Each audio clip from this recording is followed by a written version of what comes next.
Bon, on enchaîne avec l'épisode 2. Bon épisode, bande de triso. Ouais, je la connais. Car je la connais. Non.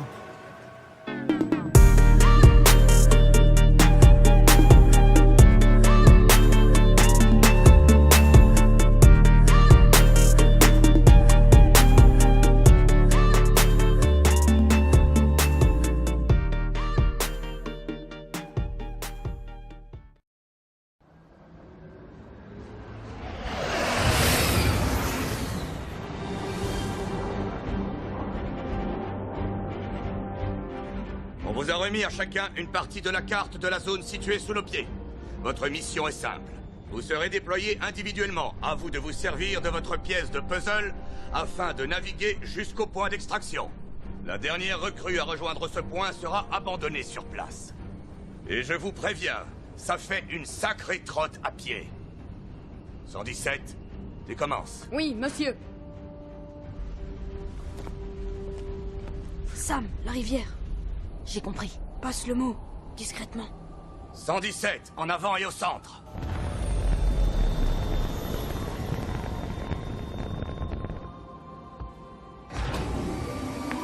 Bonne chance, 117.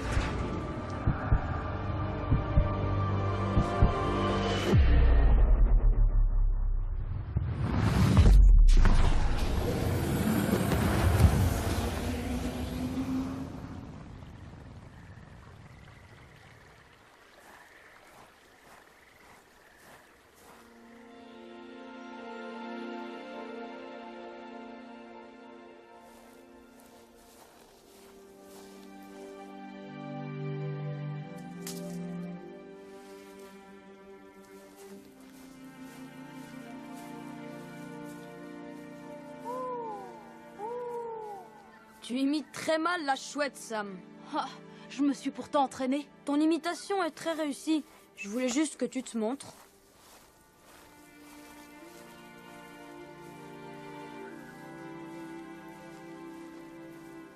Regardez ce que j'ai trouvé. Des myrtilles? Génial. J'espère que c'est bien des myrtilles. Et que c'est meilleur que ce qu'on mange au réfectoire. Tu as les lèvres toutes bleues. Toi aussi. En fin de compte, cette mission au cœur de la nature ne visait pas à évaluer leur force ou leur capacité de survie, mais à mesurer leur amitié, leur esprit de camaraderie et leur loyauté. Qu'est-ce que tu fais? Je grave la preuve de notre passage. Comme ça, on s'en souviendra. Toujours. On ferait bien de rejoindre les autres. Et après, lequel d'entre nous sera abandonné? Je trouverai un moyen de tous nous ramener à la base.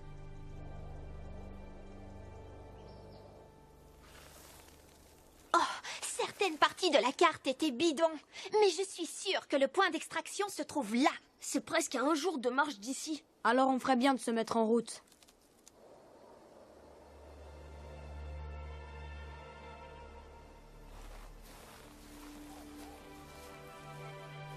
Stop! Ceux qui sont avec moi, rompez les rangs. Et pas de bruit surtout. J'ai entendu quelque chose. Et ce qu'il y a de fascinant, c'est que vous avez beau avoir envisagé toutes les éventualités. Ils ont des armes, mais pas d'uniforme. Ça n'a pas l'air d'être des soldats. Ce sont peut-être des rebelles. Toutes les contingences, On fait quoi maintenant? toutes les permutations. Les loups! Quand déjà nous a parlé des loups, elle nous a expliqué leur technique de chasse. Qu'est-ce que tu dis? Ah oui, les loups. Les enfants ont toujours le don de vous surprendre. Les loups, les enfants, sont des chasseurs féroces. Mais s'il est vrai qu'un loup est capable de poursuivre et de tuer un lapin, quand il s'attaque à une proie plus grosse que lui, il risque de connaître une fin douloureuse. Qu'est-ce que... Venez m'aider! Mon ami est blessé! Femme chercher la fille. Oui, monsieur. Mais quand les loups chassent en meute, Où est la fille? Je crois que je me suis cassé la jambe. Je vais t'arranger ta jambe cassée, moi, tu vas voir. ils peuvent tuer aisément des proies plus grosses qu'eux.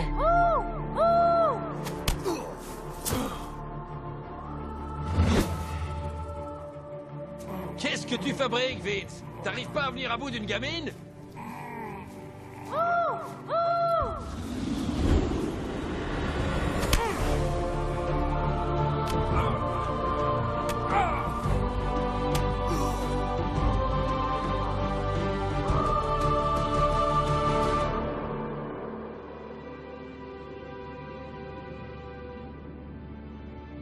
Ah, docteur.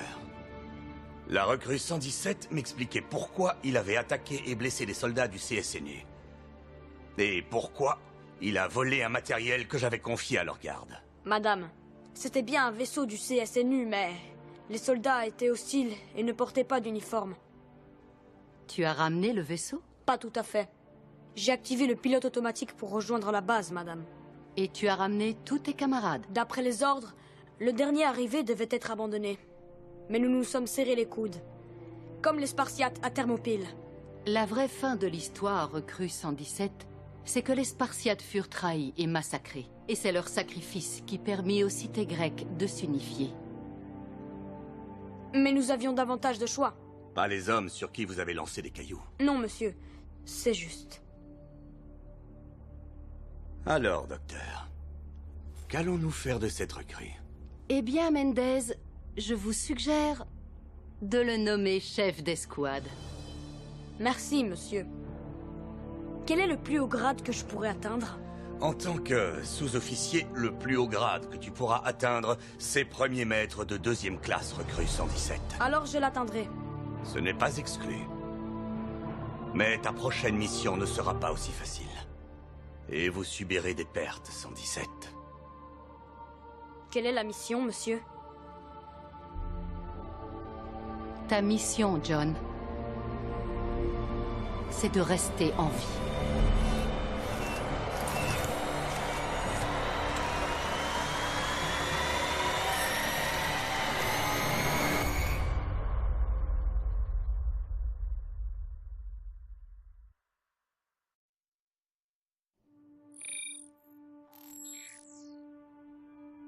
Samuel 034. Rapport de la mission Blue Team. Je ne garde aucun souvenir de l'opération. Mais nous nous sommes réveillés... autres. Différents. Nos os avaient subi une greffe de matériaux incassables. Une thérapie génique.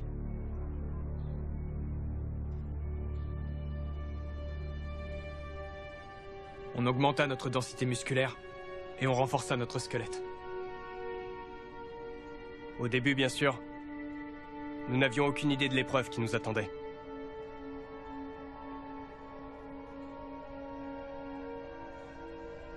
Repasse le message déjà. Message émanant de l'amiral Isionris Jéromy. Médecin-chef, station de recherche Hopeful. Catherine, j'aimerais être porteur de meilleures nouvelles. Mais je crains que les analyses supplémentaires n'aient livré aucune alternative viable pour atténuer les risques de l'expérimentation hypothétique que vous avez proposée. Néanmoins, je saisis le cadre théorique, Catherine, et j'admire l'effort d'imagination. J'ose espérer qu'il s'agit réellement d'une étude hypothétique. Pour plus de détails, consultez les fichiers joints. Sachez néanmoins que les traitements proposés comportent les risques suivants: nécrose cellulaire, AVC, insuffisance cardiaque et même apparition du syndrome de Fletcher.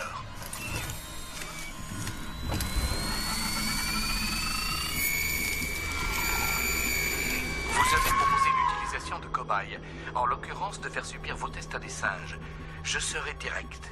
Je n'imagine pas que plus de la moitié des sujets soient en capacité de survivre à cette procédure.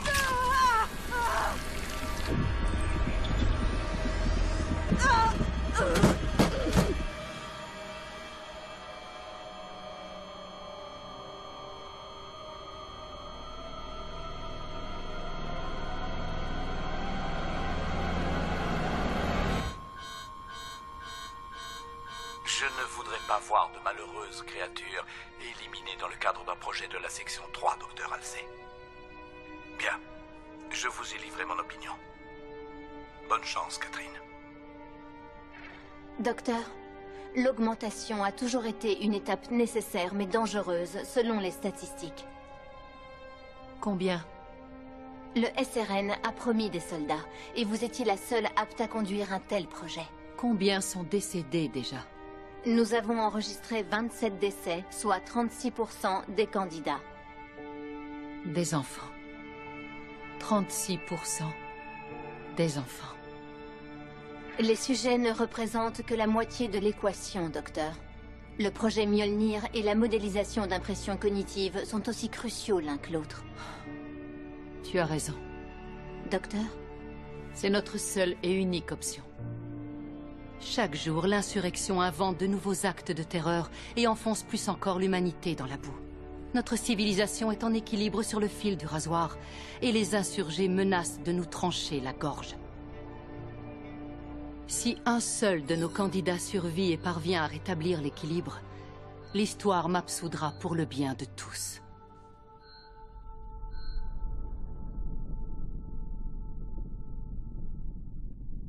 Devoir. Honneur. Abnégation. Nous étions 14, quand la moitié de nos camarades a succombé au processus d'augmentation. La mort ne diminue en rien les qualités d'un soldat. Nous devons garder nos morts en mémoire. Saluons-les. Garde à vous! J'avais grandi avec ces gamins. Et je n'ai pas pu leur dire au revoir. Nous confions les dépouilles de ceux qui sont tombés à l'espace.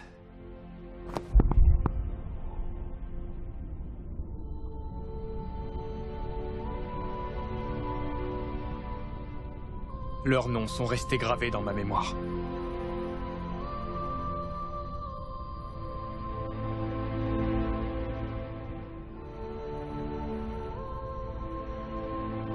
La mort nous affecte tous différemment. Les groupes d'assaut se font et se défont, mais la loyauté de cœur et les amitiés demeurent par-delà la mort. Évidemment, ça ne faisait pas l'affaire de John. Où emmenez-vous mes hommes? Laissez-les partir, chef d'escouade. Ils ne sont plus en mesure de combattre. Ils n'ont plus leur place ici. Que vont-ils devenir? La Navy prend soin de ces hommes. Ils ont toujours un mental affûté. Et notre participation à l'effort de guerre fera toujours bon usage de soldats pour des tâches requérant moins d'aptitude physique. John ne laissait jamais tomber personne. Pas s'il pouvait faire autrement. Autre chose, mon garçon? Monsieur, je suis chef d'escouade. Des membres de mon unité sont morts. Qu'aurais-je pu faire pour éviter ça? 117. John. Malgré ce que ton escouade a traversé, certains d'entre vous ont survécu. C'est là la preuve de votre force. Viens avec moi. Un chef doit être préparé à envoyer les hommes qui sont sous ses ordres à la mort. Ton devoir, c'est la mission. Je regrette, monsieur, mais je ne saisis pas comment cela s'applique à la situation. Le sacrifice, c'est ça la leçon à retenir. C'est acceptable de sacrifier des vies quand cela s'avère nécessaire. Ce qui est inacceptable, c'est de gaspiller des vies. Et dans ce cas, monsieur, elles ont été sacrifiées ou gaspillées? Tu devrais te reposer, chef d'escouade.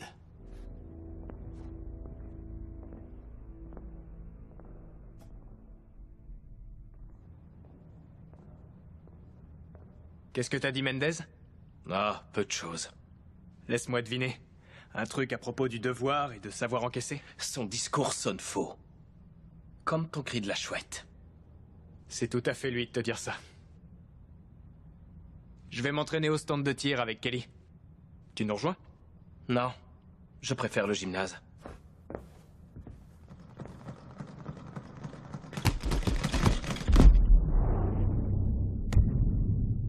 John était toujours en pleine souffrance. Sur le plan émotionnel et sur le plan physique. Des semaines après le processus d'augmentation, tous les os de notre squelette nous faisaient souffrir.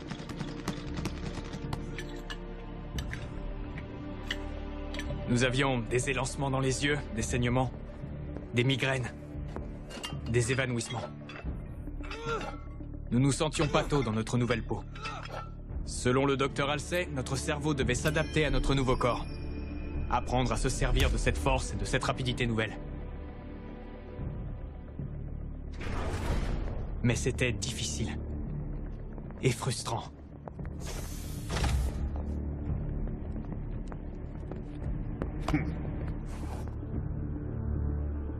Avec John, c'était pas compliqué. Il n'avait que 3 réactions possibles face aux gens. Si vous étiez son supérieur, il vous obéissait. Si vous étiez dans son escouade, il se serait fait tuer pour vous. Mais si vous étiez une menace, il fallait espérer que Dieu vous vienne en aide.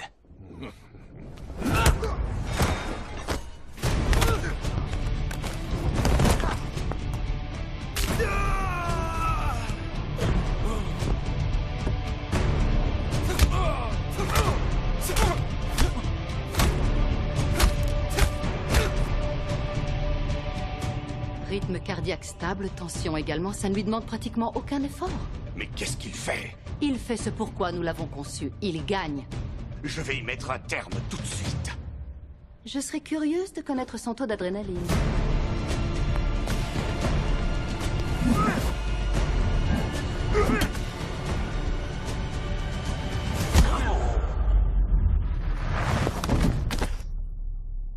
Garde à vous! Repos. La séance d'entraînement est finie pour aujourd'hui. Monsieur, ces hommes... C'était un test? Tu t'es opposé à une menace et tu l'as neutralisée. Ils ont commencé. Je n'ai fait que me défendre. Mais c'était des soldats comme moi. Les soldats meurent. Le sacrifice est une des conséquences nécessaires de la guerre. Mais monsieur, la vie de ces soldats a été gaspillée. Par ma faute. Ta priorité, c'est d'exécuter les ordres, de protéger ta vie et la vie de ton équipe. Est-ce que c'est clair, chef d'escouade? Oui, monsieur.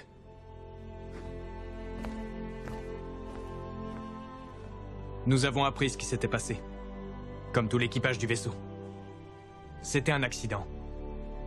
Mais ça n'a pas pour autant facilité les choses pour John.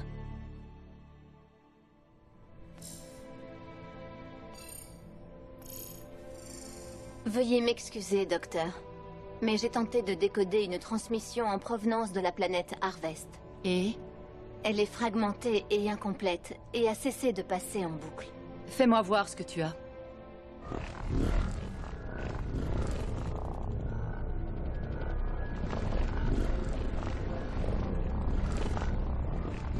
Mon Dieu. Donne-moi un flux en provenance d'Harvest. Balayage du spectre. Une station de communication, un flux d'actualité, un silo à céréales, n'importe quoi. Requête non satisfaite. Il y a peut-être des interférences, ou un problème avec le relais de balise du sous-espace. Nous recevons le signal d'Harvest avec un décalage de 12 heures. Contactez Mendez, mais continuez de scanner Harvest. J'accélère le calendrier. Je veux faire un test au cours d'une mission de combat. Madame, c'est... inutilement agressif. Je ne suis pas de votre avis. Brass veut déployer les Spartans. C'est aussi ce que je souhaite.